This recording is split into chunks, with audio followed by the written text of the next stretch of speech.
कर रहे उसमें मुझे रहना मैं अपेक्षित था, लेकिन जब दीपक जी ने कहा कि नहीं इसमें आपको रहना है तो मैं मना ना कर सका, क्योंकि वो जुनून मैंने देखा। मूल प्रश्न ये नहीं है किसी भी इन्वेस्टिगेशन में। बहुत लोग पूछते हैं कि ये खोद कर क्या होगा,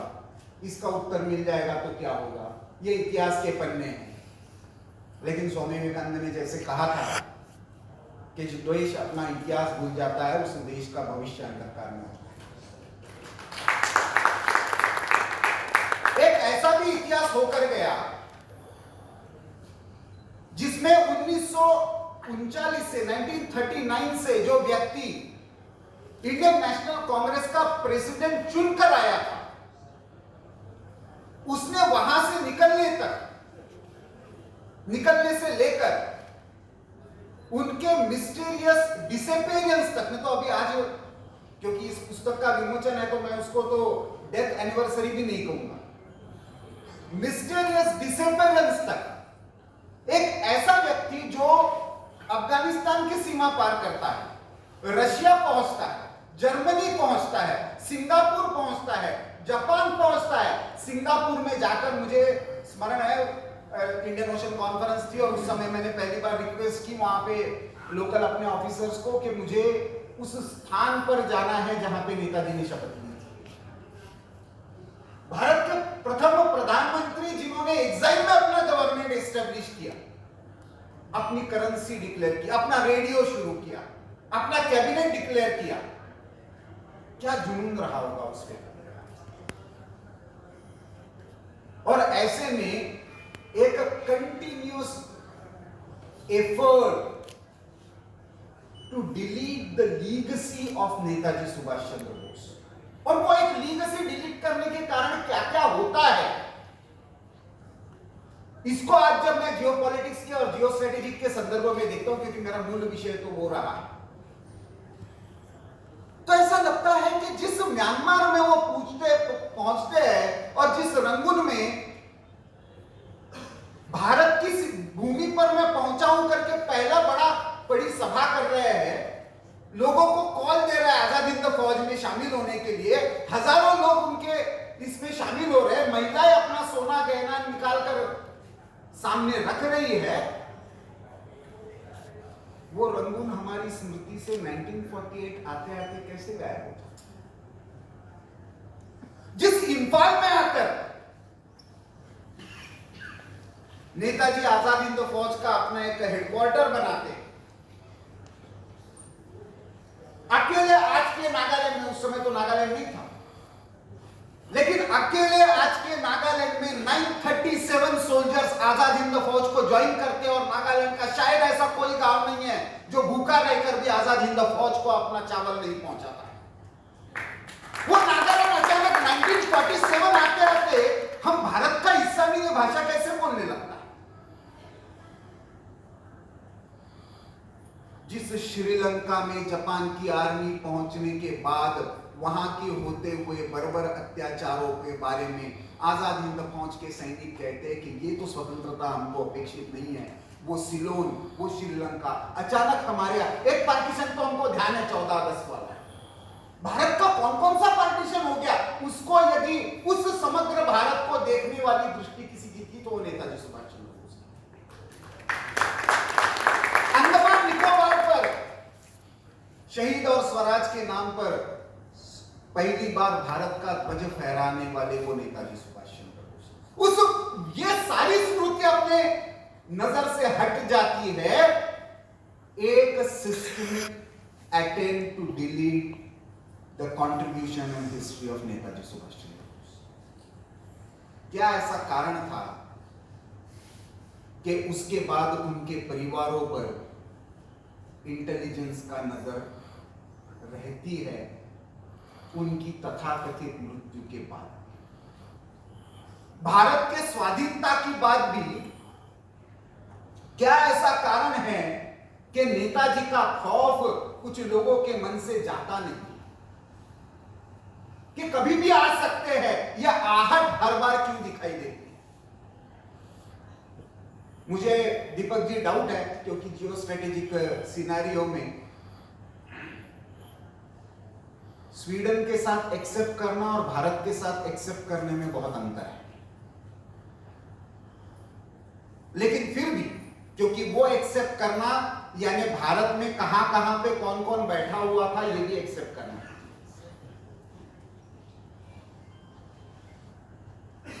आज शायद हमारे जियो स्ट्रेटेजिक इंटरेस्ट में उसको कितना खोदना है, क्या खोदना है वो नहीं है,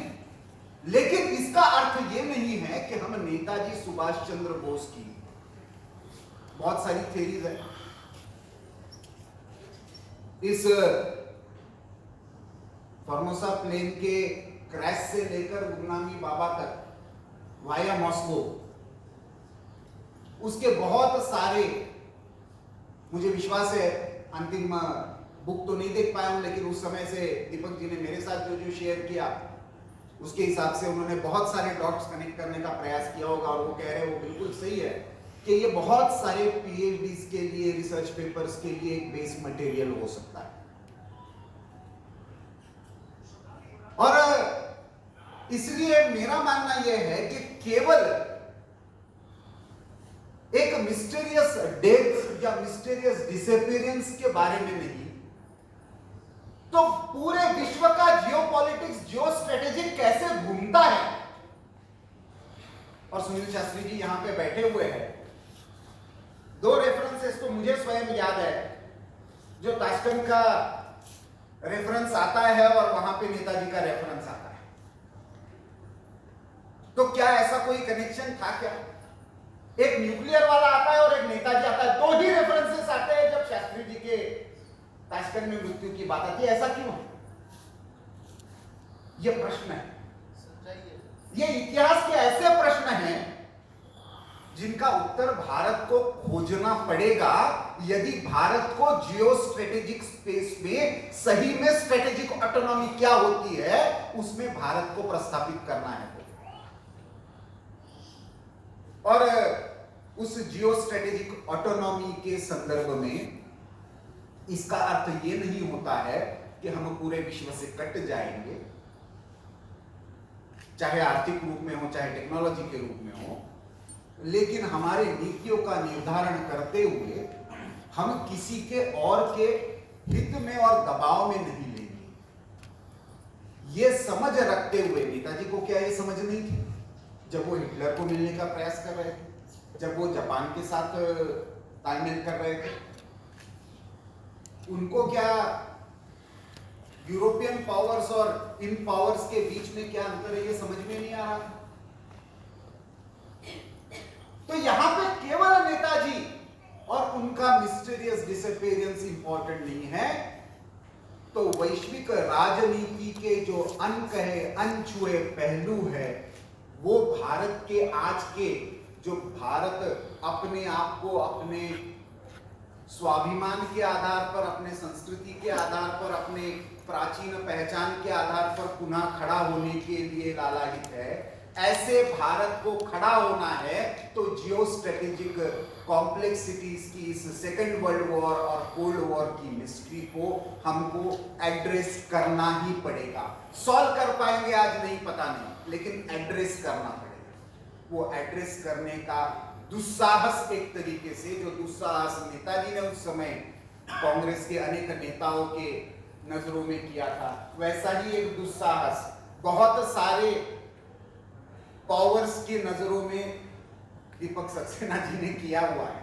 उसके लिए मैं उनका बहुत बहुत अभिनंदन करता हूं। मैं अपेक्षा करता हूं कि उनको जिन प्रश्नों ने सोने नहीं दिया, जिन प्रश्नों ने उनको ऐसी ऐसी रिस्क मुझे पता है कि उन्होंने दी,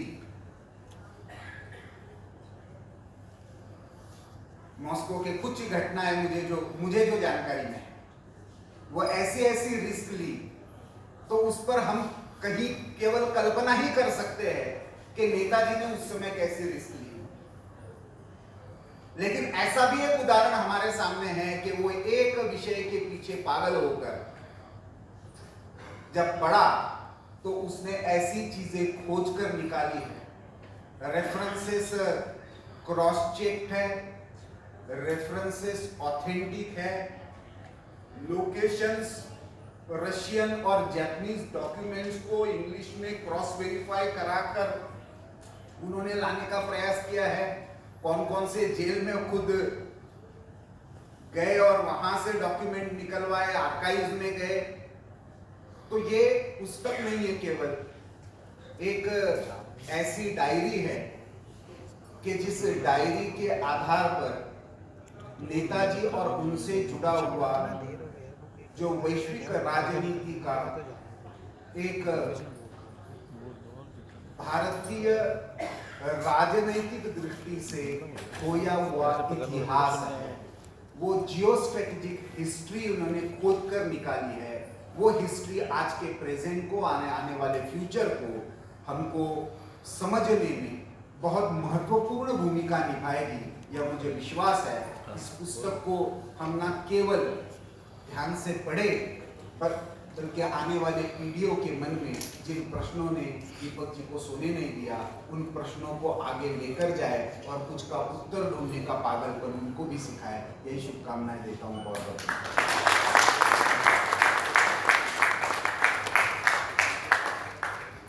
बहुत धन्यवाद केतकर जी। आपके सालगिरह